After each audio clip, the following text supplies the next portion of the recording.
थोड़ा हम बात करने वाले हैं किस चीज के बारे में, इंडेफिनिट टेंस के बारे में।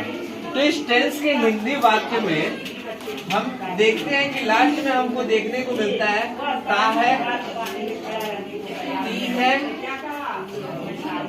और ते है और ते हो। ऐसे वर्ड्स देखने को मिलते हैं हमको।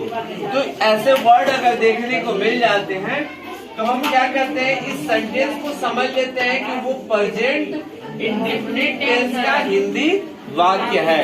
बात क्लियर हो रही है ना? चलिए, तो इस सेंटेंस में जब भी हमको ऐसे वर्ड देखने को मिले इस सेंटेंस में, तो इसमें हम इस RM की इंग्लिश यानी कि है की इंग्लिश नहीं बनाते हैं। ये चीजें हम नहीं लगाते हैं। इसमें क्या करते हैं, ये चीजें हम नहीं लगाते हैं। इस RM का प्रयोग हम नहीं करते हैं, यानी है की इंग्लिश नहीं बनाते हैं। तो बात क्लियर हो गई। तो इसको बनाते समय पहले हमारा जो रूल होता है वो लिखते हैं सब्जेक्ट प्लस वर्ब प्लस, अगर वर्ब सिंगुलर है थर्ड पर्सन में है तो उसके वर्ब में हम यस या यस लगाएंगे। क्या लगाएंगे? यस या यस लगाएंगे। उसके बाद हम लिखेंगे बेटा सब्जेक्ट वर्ब यस या यस, उसके बाद ऑब्जेक्ट प्लस अदर। इस माध्यम से हम इस सेंटेंस को बनाएंगे। बहुत सारे बच्चे ऐसे होंगे कि जिनको ये नहीं पता होगा कि ये सब्जेक्ट कौन सा होता है, उसके बाद वर्ब क्या होता है।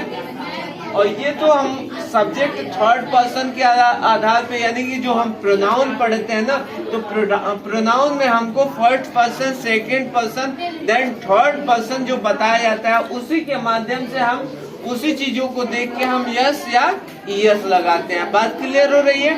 उसके बाद आता है ऑब्जेक्ट। ऑब्जेक्ट का भी मतलब नहीं पता होगा। अदर वर्ड का मतलब होता है अलग वर्ड होता है। अब यहाँ पे देखिए सब्जेक्ट मीन्स क्या होता है, एक हम सेंटेंस के माध्यम से हम समझेंगे।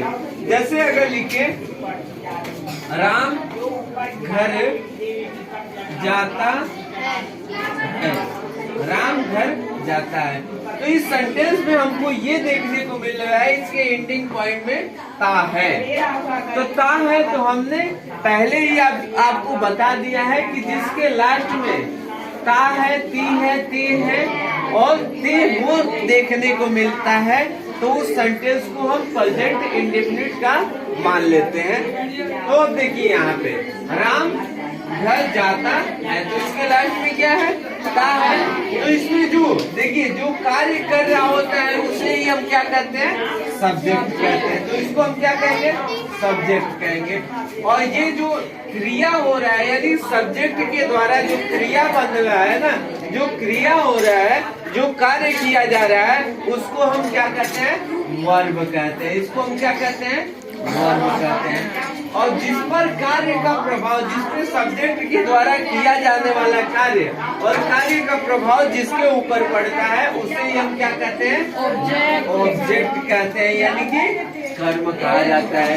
इसे सब्जेक्ट यानी कर्ता, और इसे कर्म और इसे क्रिया यानी वर्ब कहा जाता है। और इसी के आधार पे हम यस या यस का प्रयोग करते हैं। बात समझ में आ गई ना? तो यहाँ पे देखिए पहले क्या है इसमें? सब्जेक्ट। तो इसमें बताइए सब्जेक्ट कौन सा है? तो किसकी इंग्लिश बनाएंगे? पहले राम। उसके बाद क्या लिखा हुआ है यहाँ पे देखिए? हाँ, वर्ब। यहाँ पे वर्ब लिखा हुआ है, तो वर्ब इसमें क्या है बेटा? हाँ, जाना वर्ब है, तो इसकी जाना की इंग्लिश होती है गो। और यहाँ पे देखिए जब हमारा सब्जेक्ट थर्ड पर्सन रहेगा, यानी कि हम जो प्रोनाउन पढ़ते हैं उसके आधार पर थर्ड पर्सन रहेगा, तो थर्ड पर्सन सिंगुलर नंबर में है, तो इस सेंटेंस में हम यस या यस लगा देते हैं जब हमारा सब्जेक्ट थर्ड पर्सन रहता है, सिंगुलर नंबर में रहता है। तो यहाँ पे क्या लिखेंगे? गुड। गोल्स, और उसके बाद क्या लिखेंगे? टू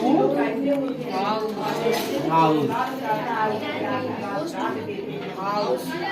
तो बात समझ में आ गया सबको? इस टाइप के सेंटेंस अगर मिलेंगे आपको तो आप लोग आसानी से बना लोगे ना? Thank you. चलिए बंद करो।